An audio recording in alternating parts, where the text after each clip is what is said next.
Sir, सुबह से मैं इस बात में मैं बहुत कंफ्यूज चल रही हूँ, सोचने की कोशिश कर रही हूँ कि जिस पॉलिटिकल पार्टी का पिछले 3 पार्लियामेंट जो 14, 15, 16 लोकसभा से मैं देख रही हूँ कि इनका वहां से लेकर यहाँ तक एक भी मुस्लिम मेंबर नहीं है।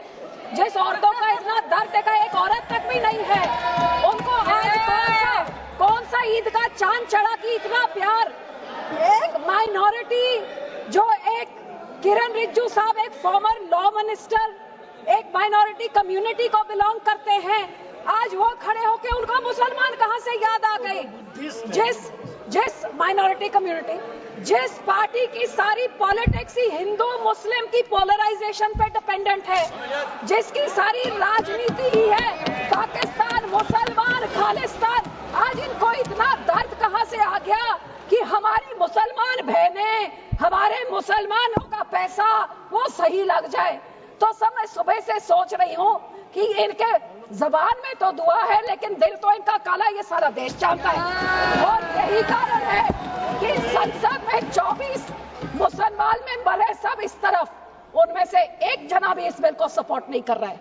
जेपीसी के मेंबर इसको सपोर्ट नहीं कर रहे, इनके लोगों को छोड़ने के बजाय, और देश की कोई माइनॉरिटी सपोर्ट नहीं कर रही है। जिनका बिल इतना अच्छा होता तो तारीफें होती, लेकिन हाँ माइनॉरिटी है, आपके मंत्री है ना इसलिए, लेकिन सर ये सोचते सोचते मैंने सोचा कि इसके पीछे पॉलिटिक्स क्या है। तो सर मैंने वक्फ का एसेट मैनेजमेंट का ये मैंने पेपर निकाला, जिसमें पता लगा कि वक्फ की सबसे ज्यादा प्रॉपर्टी 27% उत्तर प्रदेश में है, और उत्तर प्रदेश के इलेक्शन 1.5 साल बाद है। तो ये जो बोलते हैं महिलाओं को देनी है, मैनेज करनी है, तो सर ये तो सिर्फ ये 27% वक्फ की बॉडी जो सिर्फ एक उत्तर प्रदेश के राज्य में है, ये तो राजनीति सब उसकी है।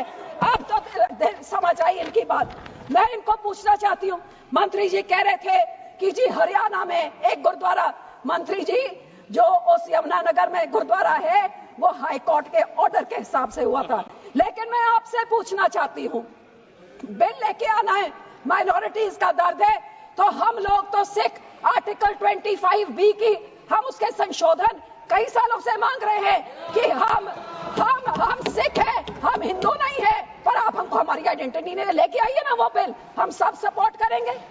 फिर आप हम इधर गुरुद्वारों के कब्जा, जो आपने हमारे गुरुद्वारे हिस्टोरिक जो आपने डिमोलिश करते, आपने जो डांग मार साहब सिक्किम में आपने डिमोलिश कर दिया, हरिद्वार में ज्ञान गोदरी आपने डिमोलिश कर दिया, उड़ीसा में मंगू मठ जो डिमोलिश कर दिया, जो माइनॉरिटी के गुरुद्वारे आप डिमोलिश कर रहे, बहुत अच्छा आपका अयोध्या बन गया, लेकिन जो नियत साफ होती तो उसके बोर्ड में 2 मुसलमान को डालिए, 2 मुसलमान डालते, और उसके बाद फिर मुसलमानों के, ये आपका सिर्फ मुसलमानों के जमीनों के ऊपर कब्जा करने का, उनके पैसों का कब्जा करने का, जैसे आपने सिखों के संस्थाओं के ऊपर हमारा नंदेड़ साहब, हजूर साहब के बोर्ड में इलेक्टेड मेंबर्स निकाल के गवर्नमेंट में उधर अपने नॉमिनेटेड मेंबर्स बैठा दिए, हरियाणा का हमारा तोड़ के, हरियाणा की एसजीपीसी तोड़ के आपने पिट्ठू पपेट्स वहां बैठा दिए, पटना साहब ने भी यही कहा, और अब हमारी एसजीपीसी में भी आप यही कर रहे हैं। सर आपकी ये काली बुलडोजर वाली राजनीति, डिवाइड एंड रूल, अब मुसलमानों को इन बिचारों भी शिया सुन्नी आगा खान अब उसमें डिवाइड कर रहे हैं, ऐसे काबू नहीं करते, ऐसे टुकड़े टुकड़े करें, टुकड़े टुकड़े गैंग तो आप हैं सर, हर माइनॉरिटी के टुकड़े टुकड़े, कभी मुसलमानों के, कभी सिखों के, और ये आपकी जो गंदी राजनीति है, आप ये इतना सोच लीजिए सर 2 मिनट कि जैसे जो हमारे गुरबानी में कहते हैं ना, जो आप बीजते हो वही आप भोगते हो। आज जितने इधर बैठे हैं इन सब के कोई ना कोई रिश्तेदार बाहर के देशों में भी हैं। आज यहाँ पे आप मुस्लिम्स को, सिख्स को, माइनॉरिटीज को, क्रिश्चियंस को, मणिपुर में क्रिश्चियंस के साथ ऐसे बिल, मुसलमानों के साथ, हमारे संस्था में सिख के साथ, जो बाहर के देशों में क्रिश्चियन डोमिनेटेड और मुस्लिम डोमिनेटेड में जो हिंदू रहते हैं, आज मणिपुर के साथ जो होता है, मणिपुर का बहुत संवेदनशील विषय है। Manipur Christians word should be deleted. Manipur हमारे लिए क्रिश्चियन हिंदू का इश्यू नहीं है, this word should be deleted. Please complete madam, please be seated, please be seated. Please be seated. No. हमेशा It is not. It is Manipur is not Christian issue. Manipur is not Christian issue. Please. और जो support करते हैं Christian भाइयों को बोलना I know better than you. I am from Northeast. आज I know better than you. Sikh भी होंगे। ये सारे Please. माइनॉरिटीज को डरा Complete, के, please. हिंदुओं को डरा के धन्यवाद जी, राजनीति धन्यवाद। करना चाहते हैं। हमसे जुड़े रहने के लिए हमारे YouTube चैनल को सब्सक्राइब करें और नई वीडियो की नोटिफिकेशन के लिए बेल आइकॉन को दबाएं।